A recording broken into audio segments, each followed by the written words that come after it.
브랜드 컨셉을 만드는 방법 궁금하시죠? 오늘은 본질의 발견이라는 책을 통해서 브랜드 컨셉을 어떻게 잡는지 소개해 드리도록 하겠습니다. 네, 몇 년 전 제가 한 중견기업 사장님한테 그 기업의 리브랜딩, 그러니까 브랜드를 새롭게 다시 컨셉을 재설계하는 워크샵을 요청을 받은 적이 있었어요.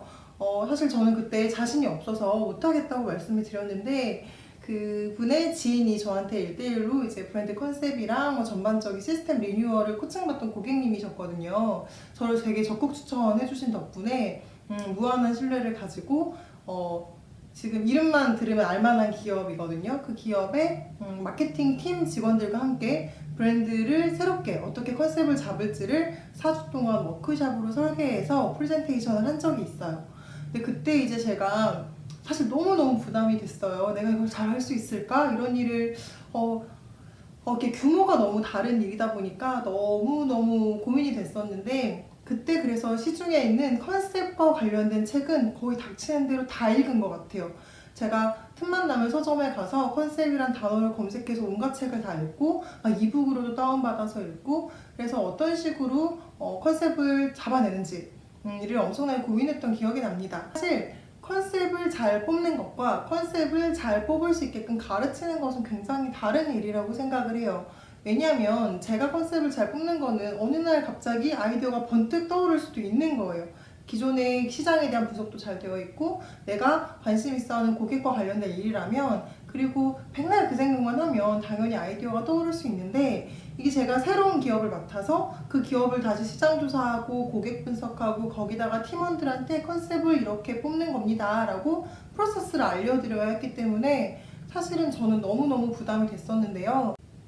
그 이후에도 종종 브랜드와 관련된 이야기를 하러 다니다 보니 어떻게 하면 브랜드 컨셉을 잘 잡느냐, 어떻게 하면 컨셉을 제대로 만들 수 있을까에 대한 질문을 굉장히 많이 받았어요. 그러다가 제가 이 책을 만나고 나서부터는 제가 적극적으로 본질의 발견이라는 책을 읽으시면 컨셉을 뽑는 데 좀 도움이 되실 겁니다 라고 말을 하게 되었습니다. 그래서 오늘은 이 책을 리뷰해 보려고 해요. 이 책은 여기에 있는데 제가 예전에 기획자의 습관이라는 책을 리뷰했었어요. 최장순 대표님이 쓰신 최근 책이고요. 이 전작이 바로 이 본질의 발견입니다. 사실 이 책을 사면서 같이 구매를 했었고 이 책이 개인적으로 너무 좋았는데 이거는 제가 영감을 얻기에 좋았던 책이라고 한다면 이거는 정말 제가 실무에 써먹는 프로세스와 툴을 익힐 수 있었던 책이라고 생각을 해요. 그리고 제가 실무자들 교육을 종종 하는데 제가 마케팅 실무자들한테 컨셉을 계속 뽑아야 되는 분들에게 이 책을 추천을 했더니 개인적으로 너무 도움이 됐다라는 피드백을 받았던 책입니다. 최장선 대표님은 브랜드 철학자라는 수식어를 쓰시나 봐요. 삼성전자, 현대자동차, LG전자, 인천공항, 구직지 등등등 국내 유수의 기업의 브랜드 전략, 네이밍, 디자인, 스토리, 인테리어 온갖 것들의 큰 프로젝트를 맡으셨던 분이고요. 이 책에서는 철저히 브랜드 컨셉에 대한 이야기를 다룹니다. 이 책이 저는 개인적으로 추천할 만하다고 생각하는 이유는 뭐냐면 컨셉을 다루는 책은 사실 사례가 굉장히 중요해요. 근데 제 생각에는 사례는 약간 결과론적인 분석인 것 같아요. 내가 그 컨셉을 애초에 기획하고 아웃풋을 낸 사람이 직접 말하지 않고서는 제3자가 잘된 사례를 역으로 분석해서 성공 스토리와 컨셉에 대한 개념들을 설명하는 느낌이거든요.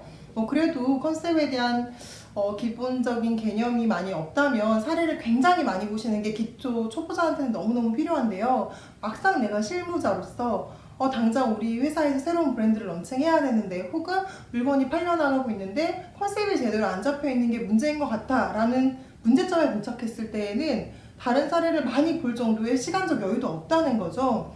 그런 차원에서 이 책은 방법론을 제시하고 있기 때문에 실무자들한테 굉장히 도움이 될 수 있다라고 생각을 합니다. 심지어 본인이 직접 컨셉을 기획했던 프로젝트들이 되게 구체적으로 나와 있고요. 정말 좋은 점은 딱 이름만 들으면 저희가 알만한 브랜드들이기 때문에 훨씬 더 체감하게 와닿을 수 있는 것 같아요. 예를 들어서 인천공항에 대한 컨셉, 그리고 생명보험, 삼성생명에 대한 사례, 그리고 골프존, 그리고 기아 멤버십 대한 사례가 이렇게 4가지가 나와 있거든요. 이렇게. 저희가 다 아는 서비스들이잖아요. 그래서 이 서비스들이 어떤 식의 과정을 거쳐서 이렇게 컨셉화 됐는지, 그리고 그게 어떻게 우리 소비자들한테 전달되어 왔는지를 굉장히 자세하게 직접 기획한 사람의 입장에서 보여줬다는 것만으로도 저는 정말 이 책은 읽을 만한 가치가 있다라고 생각을 합니다. 이 책에서 얘기하는 방식이 있어요. 자, 이렇게. 이 책에서는 비트라는 모형을 제시를 합니다. 첫 번째는 비즈니스 데피니션이라고 해서 업의 본질을 정의하는 거예요. 사실 컨셉은 곧 업의 본질이다 라고 얘기를 하거든요. 우리의 본질은 무엇인가를 굉장히 딥하게 파고 들어가는 게 1차원적인 방법이고요. 거기 한 단계 더 나아가서 우리의 고객이 누구인가까지 정의하는 게 첫 번째 단계입니다. 두 번째는 이제 고객 경험상의 문제점을 찾는 거예요. 이제 소비자들이 단순히 물건을 구매한다고 얘기하지 않고 브랜드를 경험한다라고 요즘에는 표현을 합니다. 그러면 브랜드를 사기 전후, 그러니까 모든 내가 그 브랜드를 떠올렸을 때부터 구매하고 그 이후까지 전체적인 프로세스 안에서 분명히 불편함이 있을 거예요. 그 지점이 무엇인지를 찾고 우리 브랜드는 그것을 해결해주는 컨셉을 제안하는 거죠. 그래서 두 번째는 고객 경험상의 문제점을 찾는 것. 그리고 세 번째는 그래서 우리 브랜드가 실질적으로 어떻게 솔루션을 제공할 수 있는지를 정리해 보는 거예요. 우리는 그러면 이런 고객들이 불편함을 가지고 있으니 우리 고객은 이런 사람이고 우리는 업의 본질이 이런 거니까 이런 식으로 해결책을 마련해 줘야겠다 라는 실질적인 솔루션을 만드는 게 세 번째 단계.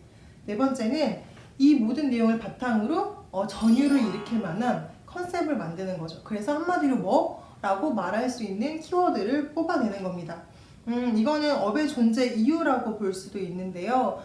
제가 이전에 이제 컨셉에 대해서 공부를 하고 스스로 이제 많은 테스트를 스스로 했을 때 업의 본질을 찾는 게 이제 컨셉의 끝이라고 생각을 했었어요. 그래서 업의 본질이 무엇인지를 계속 파고들면 되게 추상적인 내용들이 많이 나왔거든요. 근데 이거를 소비자들한테 소구할 만한 포인트로 바꾸는 게 좀 어렵더라고요. 근데 여기서 제시한 이 비트라는 모형을 활용하면 우리의 업의 본질에서 끝나는 게 아니라 우리의 브랜드와 서비스를 이용하는 고객, 소비자의 입장에서 문제점을 발견하고 우리는 솔루션을 제공하기 때문에 굉장히 확 와닿는 컨셉들을 만들 수가 있다라는 사실을 알게 되었습니다.